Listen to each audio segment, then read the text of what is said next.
حضرات علماء کرام، معزز مہمانان کرام، نوجوانان اسلام اور ہماری پردہ نشین ماں اور بہنوں،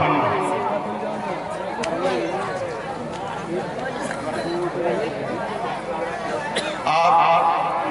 میری باتیں سال بھر سنتے رہتے ہیں گاہے بگاہے، سال میں 4 5 8 6 7 8 دفعہ تو کم از کم سننے کا موقع مل ہی جاتا ہے، اور تقریباً 25 سال سے تقریباً 30 سال سے یہ سلسلہ چل رہا ہے۔ آج مہمانان کرام تشریف فرما ہے، ان کے سننے کے لیے خاص طور سے آپ سب جمع ہوئے ہیں، اور سب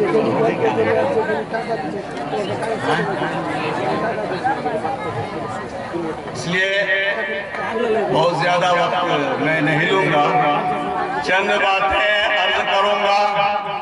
خاص طور سے ہم اپنی ماں اور بہنوں سے مخاطب ہیں، اس لیے کہ معاشرہ اور سماج کو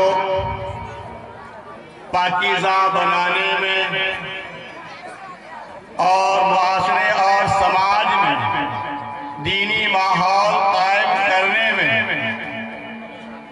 عورتوں کا، ماں اور بہنوں کا شروع سے اہم کردار رہا ہے۔ آپ حضرات صحابیات کرام رضوان اللہ علیہم اجمعین کی تاریخ کو پڑھیں تو انہوں نے اپنی اولادوں کو کس طرح سے تربیت دی ہے کہ جس کی وجہ سے ان کے گود میں پلنے والے ان کے لال پوری دنیا کے اندر دین کی دعوت کو لے کر پھیلے اور اسلام کی عظمت کو پوری دنیا میں لوگوں کے سامنے اور اہل دنیا کے سامنے ثابت کیا، اور لوگوں کو یہ باور کرایا کہ ہم انسانیت کے لیے نجات کا راستہ صرف اور صرف اسلام میں ہے۔ دنیاوی زندگی کو بھی پرسکون بنانے کے لیے انسان کے لیے ایک ہی حل ہے، وہ اسلام کی رسی کو مضبوطی سے تھامے، قرآن و سنت کی رسی کو مضبوطی سے تھامے، نبی پاک علیہ السلام کے سنت مبارکہ کو اپنائے، قرآن کریم کو اپنی زندگی کے لیے مشعل راہ بنائے،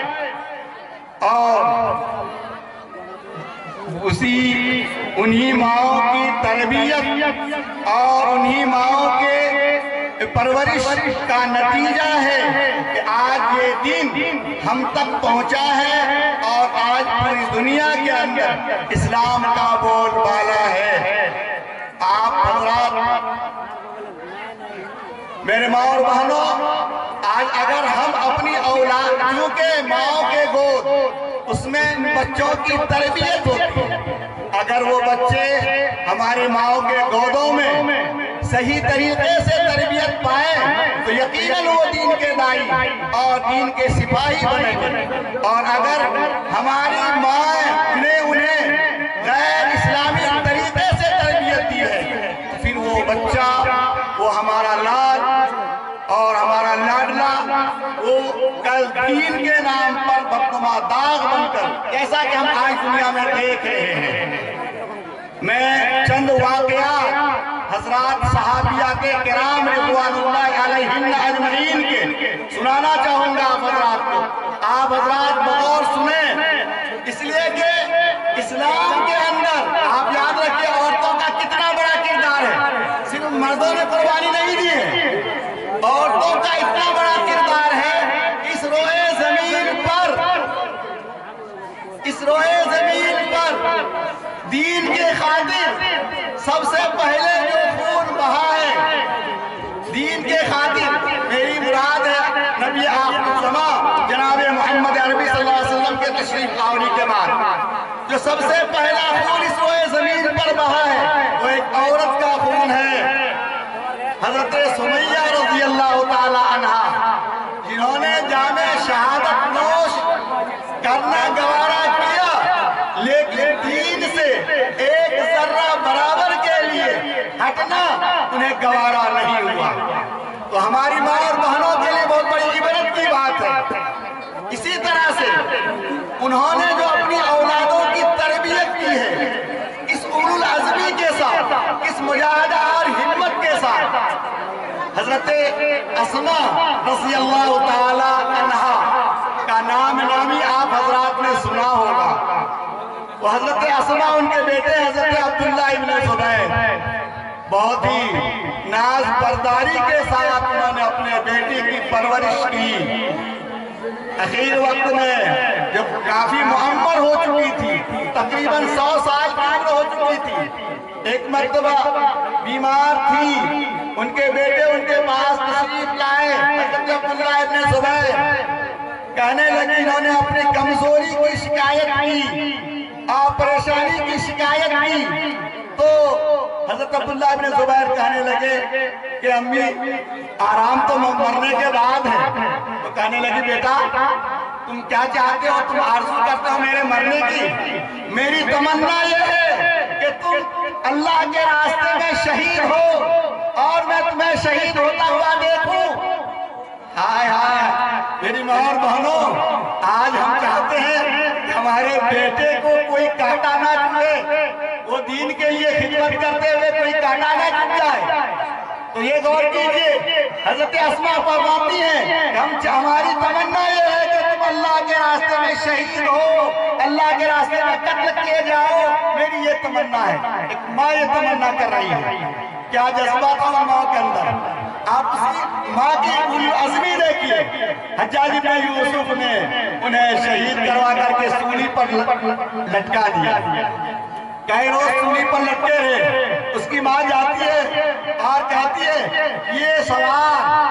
کب تک اپنے گھوڑے پر سوار رہے گا؟ کیا کیسی ماں تھی! آج دین کے لیے، دین کی سربلندی کے لیے ہمارے ماؤں کے اندر بھی وہی جذبہ ہوگا، تب جا کر کے آج ہمارے گود میں پلنے والی اولاد اللہ کے ولی بنیں گے، اللہ کے قطب بنیں گے اور دین کے لیے ہر طرح کے قربانی دینے والے بنیں گے۔ تو میری ماں اور بہنوں، ہمیں اپنے اندر تبدیلی لانے کی ضرورت ہے۔ کیا دور تھا جب مائیں اپنی اولاد کو گود میں لے کر اللہ سے دعائیں کرتی تھی، بہت دور کی بات نہیں، ماضی قریب کی بات، اور ممکن ہے بہت سارے ان میں سے اس شخصیت جن کا تذکرہ کرنے جا رہا ہوں ان کو اپنی آنکھوں سے دیکھا ہوگا۔ ان کی ماں خیر النساء بہتر، مراد میری حضرت مولانا سید ابو الحسن علی ندوی رحمت اللہ علیہ، جو پورے دنیا کے عالم تھے، عالم الدنیا، جنہیں اللہ تعالیٰ نے ایک عظیم مقام عطا کیا تھا، اتنا بڑا مقام عطا کیا تھا کہ خانہ کعبہ کا امام، خانہ کعبہ کا امام جمعہ کا خطبہ دے رہا ہے اور اس علی میاں ندوی کے نام کے ساتھ ان کی کتاب کی عبارت پڑھ رہا ہے اور لوگ وجد میں آ رہے ہیں ان کی عبارت کو سن کر کے۔ کتنا بڑا اعجاز ہے کہ خانہ کعبہ کا امام خانہ کعبہ میں نماز پڑھاتے ہوئے جمعہ کی نماز کی سے پہلے جو خطبہ دیا جاتا ہے اس خطبہ میں ان کا نام لے، اس ماں، اس علی میاں ندوی کو پرورش کرنے والی ماں کس انداز میں اپنے بیٹے کی پرورش کی؟ کیا وہ گانا سناتی تھی اپنے بیٹوں کو؟ نہیں، ان کا مشہور نظم ہے جو اپنے بیٹے کو گود میں لے کر پڑھا کرتی تھی کہ تیرا سیوا کرم ہے میری عادت گدائی کی، تیرا سیوا کرم ہے میری عادت گدائی کی، نہ ٹوٹے آس اے مولا تیرے در کے فقیروں کی، تیرے دربار سے مایوس پھر جاؤں بھلا کیوں کر کہ تو کرتا رہا ہے خواہشیں عزیزوں کی خزاں میں بھی شجر سرسبز ہو اور پھول پھل لائے، خوش اور باغ کی پھولوں کی گنجوں کی پورا مکمل نظم ہے، مناجات ہے۔ اپنے بیٹے کو آخر میں کہتی ہے کہ علی ٹھنڈک ہو آنکھوں کی، علی راحت ہو سینوں کی۔ یہ ماں ہے، ظاہر سی بات ہے، ایسی ماں کے گود میں جب اولاد کی پرورش ہوگی تو وہ بیٹا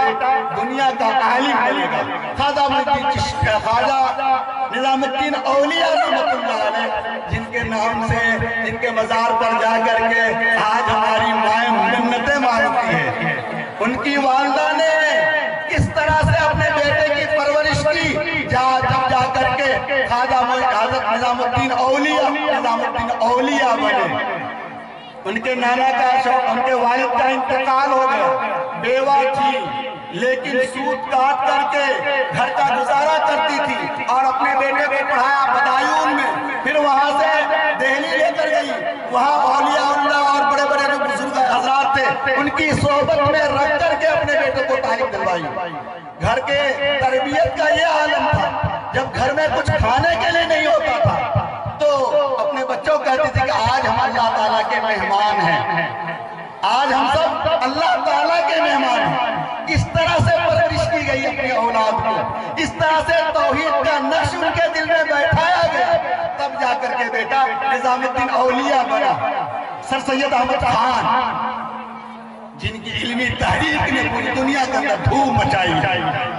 پوری دنیا کے اندر، جو علی گڑھ مسلم یونیورسٹی کے بانی ہیں، کیسے سر سید احمد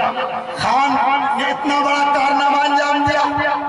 یہ بھی ماں کے گود کی تربیت کا نتیجہ ہے، ماں کی تربیت کا نتیجہ ہے۔ سر سید احمد خان کی والدہ بہت نیک صالحہ عورت تھی، متقیہ عورت تھی، پرہیزگار عورت تھی اور بڑے گھر کی تھی۔ ایک مرتبہ سر سید احمد خان نے اپنے گھر کے خادم کو، جو بہت کافی بوڑھا تھا، کسی بات میں غصہ میں آ کر کے ایک تماچا مار دیا۔ حضرت سر سید احمد خان نے خود یہ واقعہ کو لکھا ہے کہ میری عمر اس وقت 11-12 سال کی رہی ہوگی، میں نے اپنے ایک بوڑھا خادم کو ایک تماچا مار دیا۔ میری والدہ تک جب وہ بات پہنچی، والدہ ناراض ہو گئی اور کہا تم میرے گھر میں رہنے کا لائق نہیں ہو۔ اپنے خادمہ کو کہا کہ اس کو گھر سے نکال دو۔ اس کی خادمہ نے ہاتھ پکڑ کر باہر صاحب کو چھوڑ دیا کہ تم ہمارے گھر میں رہنے کے لائق نہیں ہو۔ آج ہماری ماں کا کیا حالت ہے؟ بیٹا کچھ بھی کرے، کسی طرح کی غلطی کرے، کوئی بات پوچھ نہیں، بددینی کی طرف بیٹا جا رہا ہے، ان کے اخلاق بگڑ رہے ہیں، دن رات موبائل پر گندی فلمیں دیکھتا ہے، گانے سنتا ہے، غلط حلیہ بنا کر گھومتا ہے۔ ہم خوش ہوتی ہیں ہمارا بیٹا ہیرو بن رہا ہے، تو کیا وہ بیٹا کوئی کام کرنے والا بنے گا؟ قوم کے لیے، ملت کے لیے، سماج کے لیے اگر ہم یہ سوچتے ہیں تو یہ ہمارا خیال خام ہے، غلط ہے، ایک وہم ہے۔ تو کہتے ہیں سر سید رحمت اللہ علیہ کہ وہ چل پڑے، اسی کے بغل ہی میں ان کے خالہ کا گھر تھا، اس کے خالہ کے گھر سے خادمہ نکلی، ہاتھ پکڑ کر کے اس کو اپنے گھر لے گئے۔ وہ خالہ کے یہاں 3 دن تک رہے، اس کے بعد اس کی خالہ اپنے سے پکڑ کر لائی، کہا اپنی بہن کے پاس، یعنی سر سید احمد خان کی ماں کے پاس، اور کہنے لگا کہ معاف کر دو۔ کہا میں معاف نہیں کر سکتی جب تک کہ وہ بوڑھا خادم سے معافی نہ مانگ لے اور وہ معاف نہ کر دے۔ یہ ہے ماں کی تربیت۔ علامہ اقبال کا نام تو آپ سب جانتے ہیں، خوب جانتے ہیں، پڑھا لکھا بھی، ان پڑھ بھی شاعر کے ایسے علامہ اقبال کیسے علامہ اقبال بنے؟ سوچا ہے کس طرح سے اس کی ماں نے تربیت کی ہے اس کی۔ علامہ اقبال رحمت اللہ علیہ جو نباز قوم سمجھے جاتے ہیں، ان کی والدہ بہت پڑھی لکھی نہیں تھی لیکن بڑی عابدہ تھی، زاہدہ اور متقیہ صالحہ عورت تھی۔ اپنے بیٹے کی پرورش اس طرح سے کی کہ جب بیٹا ان کا دودھ پیتا رہا، ان کو اپنے شوہر کے کمائی میں اشتباہ تھا، یہ پورے طور پر حلال کمائی نہیں ہے، تو کبھی بیٹے کو اپنے شوہر کے کمائی سے ایک لقمہ بھی ان کے پیٹ میں نہیں جانے دیا، اپنا حلال پیسے کے کمائے ہوئے زیور سے انہوں نے بکری خریدی، اس بکری کے دودھ کو پلا کر اپنے بیٹے اقبال کی پرورش کی، تب جا کر اقبال پوری دنیا کے لیے اقبال بنا۔ تو آج ہمارے ماؤں کے گودوں میں پلنے والی اولاد بھی نظام الدین اولیاء بن سکتی ہے، آج بھی ہمارے ماؤں کے گود میں پلنے والی اولاد سر سید بن سکتی ہے، اور ایک علامہ اقبال کا کردار ادا کرنے والی بن سکتی ہے ہماری اولادیں، بشرطے کہ ہماری مائیں نظام الدین اولیاء کی ماں کی طرح سے بن جائیں، ہماری مائیں سر سید احمد خان کی ماں کی طرح سے بن جائیں، علامہ اقبال کے ماں کی طرح سے بن جائیں۔ آج ہم جو ہے ہمارے دلوں میں کیوں بیٹھا ہوا پیسہ، دولت کس طرح سے بھی آ جائے، حلال حرام کی کوئی تمیز باقی نہیں رہ گئی۔ ظاہر سی بات ہے جب ہمارے پیٹ میں حرام غذا جائے گا، حرام کی دولت جائے گی، مشتبہ مان جائے گا، اور اس سے حرام خون تیار ہوگا، اور اس سے جو ہماری چھاتی میں تیار ہونے والا دودھ، اس دودھ سے ہماری اولاد کی پرورش ہوگی، پھر جب کھانا پینا شروع کرے گا بچہ وہی حرام مال ہمارے بچوں کو کھلائیں گے، تو کیا ان بچوں سے کیا امید کی جا سکتی ہے؟ جتنے بھی بزرگان دین گزرے ہیں آپ ان کی حالات کو پڑھیں، ان کی مائیں نیک تھی، صالحہ تھی، متقیہ تھی، اور انہوں نے اپنی اولاد کس طرح سے پرورش کی۔ ہم سب کہتے ہیں پیرانے پیر حضرت جیلانی رحمت اللہ علیہ، آپ سب جانتے ہیں مشہور معنی کس طرح سے اپنے بچے کو بچپن میں سچ بولنے کی تربیت دی، ٹریننگ دی، پھر جا کر وہ بیٹا پیرانے پیر بنا۔ تو میرے ماں اور بہنوں اپنی زندگی کے اندر تبدیلی لائیے، اور وہی نہیں صرف وہ بیٹا قوم، معاشرہ اور سماج کے لیے کارآمد ہوگا، کام کرنے والا ہوگا، دین کا داعی بنے گا، بلکہ ہم اولاد سے جو اپنے لیے کہ جو سہارا سمجھتے ہیں کہ ہمارے بڑھاپے کا سہارا ہماری اولاد بنے، اسی وقت بنے گی ہماری اولاد ہمارے لیے بڑھاپے کی سہارا جب ہم ان کو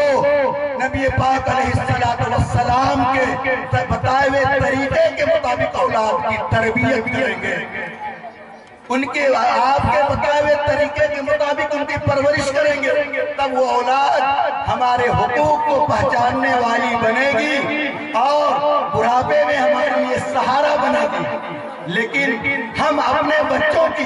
بچپنے میں تربیت کی طرف بالکل توجہ دیتے نہیں ہیں، اور پھر بڑھاپے میں جب وہ بچہ جوان ہوتا ہے اور ہمیں گھر سے نکالتا ہے، اس کے گھر میں آنے والی بیوی اپنی ساس کے ساتھ، اپنے بیٹے کے ساتھ مل کر غلط روش اختیار کرتی ہے، ستاتی ہے، پریشان کرتی ہے، تب ہم شکایت کرتے ہیں۔ یہ شکایت کا موقع ہمیں اس لیے سامنے مل رہا ہے ہم نے اس کی پرورش غلط طریقے سے کی ہے۔ تو میرے ماں اور بہنوں اپنے اندر اپنے صفات کو، اپنے اخلاق کو پاکیزہ بنائیے۔ آپ دیکھیے ہمیں کس طریقے سے زندگی گزارنا چاہیے۔ سب سے پہلی بات یاد رکھیے، ہمارا ایمان بالکل کمزور ہے، پیروں پر، فقیروں پر، تعویذ گنڈا دینے والے عاملوں پر، بلکہ اس سے ہٹ کر نعوذ باللہ من ذالک غیروں تک کے پاس جاتی ہیں تعویذ کے بہانے سے۔ اولاد کے لیے، اولاد کسی انسان کے ہاتھ میں ہوتا کسی کو اولاد دینا، تو اللہ کے بہت سے نبی گزرے ہیں، اللہ کے نبی گزرے ہیں، ان کو اولاد نہیں ہوئی، اولاد نہیں ہوئی، ہمارے تمنائیں رہی۔ حضرت عائشہ رضی اللہ تعالی عنہا جن کے پاکیزگی کے بارے میں قرآن نے شہادت دی ہے، حضور اکرم صلی اللہ علیہ وسلم کی سب سے لاڈلی بھی، انہیں بھی اولاد کا تمنا تھی، خواہش تھی، لیکن اللہ تعالیٰ کی مرضی نہیں ہوئی، اولاد کیا حضور اکرم صلی اللہ علیہ وسلم کو تعویذ نہیں دے سکتے تھے اولاد کے؟ جی تو کسی تعویذ سے اولاد ہرگز نہیں مل سکتی ہے۔ اگر اللہ نے کسی کے لیے اولاد کو نہیں رکھا ہے تو پورے دنیا کے تعویذ والے مل کر کے اگر اس کو اولاد دینا چاہے تو اولاد نہیں دے سکتے، یاد رکھیے گا۔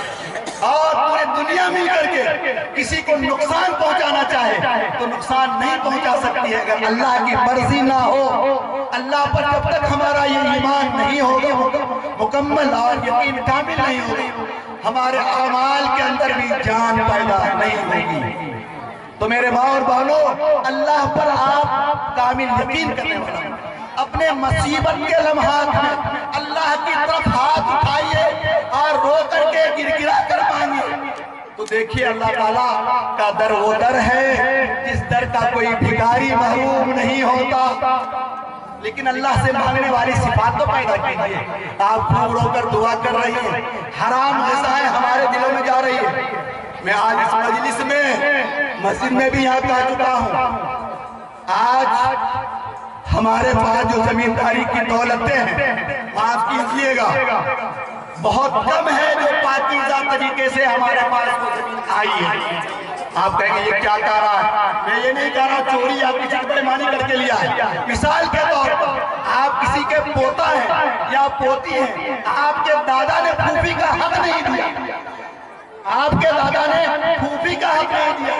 اپنی بہن کا حق نہیں دیا، اور وہ غلط اس کا حق مار کر کے وہ دولت آپ تک پہنچی ہے، تو یقین جانیے وہ دولت آپ کھا رہے ہیں، آپ کو معلوم ہے وہ حق مارا گیا تو اوپر کے پشت میں ہمارے دادا نے اپنی بہن کے نہیں دیا، پھر ہمارے پاس وہی دولت آئی، آج ہمارے پاس آئی ہے وہ دولت، اس دولت کو آپ جان پڑ کر کھا رہے ہیں، آپ کھا رہے ہیں۔ اب حرام غذا ہمارے پیٹ میں ہے، ہم دعا کر رہے حدیث شریف میں نا کہ آدمی کے دعا کے قبولیت کے جو اسباب ہیں وہ تمام اسباب مہیا ہے، اور خوب رو کر کے گریہزاری کر کے اللہ کے حضور دعا کر رہا ہے، لیکن اندر جو غذا گیا ہوا ہے وہ حرام غذا گیا ہوا ہے، خون حرام ہے، دعا قبول نہیں ہوگی، دعا قبول نہیں ہوگی۔ یاد رکھیے میری ماں اور بہنوں، یہ دنیا کی زندگی بہت محدود ہے،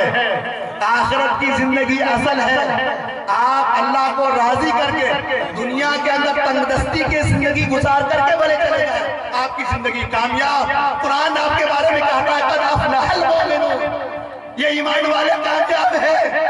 یہ ایمان والے کامیاب ہیں، اور آپ پورے عیش و عشرت کے ساتھ زندگی گزاریں، لیکن کسی کے حق مار کر کے زندگی گزار رہے ہیں، اللہ کو ناراض کر کے زندگی گزار رہے ہیں، آپ ناکام ہیں، آپ ناکام ہیں۔ تو میری ماں اور بہنوں، آج کے اس اجلاس میں آپ آئی ہیں اور مجھے جان کر خوشی ہوئی ہے کہ اس اجلاس کے انعقاد میں ماں اور بہنوں نے بہت جم کر حصہ لیا ہے، بڑی دلچسپی کا مظاہرہ کیا ہے، ان کے دلچسپی کے بنیاد پر آج کا یہ اجلاس منعقد ہوا ہے۔ آپ اس اجلاس سے یہ فائدہ اٹھا کر کے جائیے کہ آج سے کوئی مشتبہ غذا اپنے اندر جانے نہیں دیں گے۔ تمام ماں اور بہنوں مل کے تیار ہیں اس کے لیے، اور یہ آج کر کے جائیں گے، یقین جانیے آج سے آپ کی زندگی پرسکون ہوتی چلی جائے گی، ٹینشن فری زندگی آپ چاہتے ہیں تو اللہ سے